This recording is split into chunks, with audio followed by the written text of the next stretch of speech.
site, but I've established relationships in this community. I've had young people working on these sites, and the work gives them a sense of pride about their past. It's abandoned now, tantalizing questions left unanswered, a mystery unsolved, a final chapter yet unwritten. The dig that was the project of a lifetime for Dr. Sutherland, a potential breakthrough for Canada and an international community of scholars, became a grave for her career.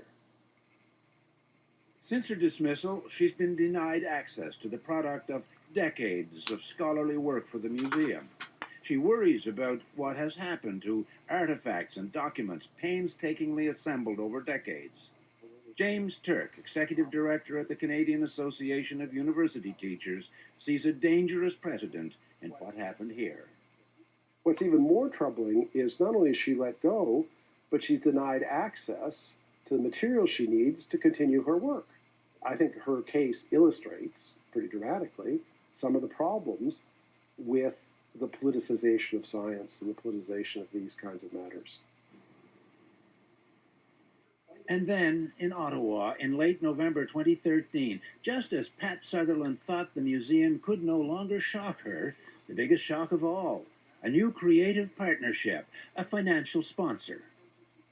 That sponsor is the Canadian Association of Petroleum Producers, which represents one of the largest sectors of the Canadian economy. It was a marriage of convenience, with $1 million dowry from the groom. The Canadian Association of Petroleum Producers, the high-profile lobby group that has been influential in reshaping science, now a partner in defining history.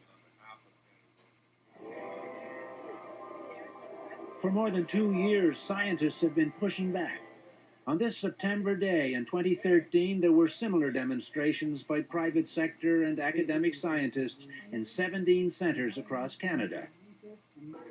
The worst consequences of what they call the war on science may well await future generations, but they insist real damage has already started and might be irreversible.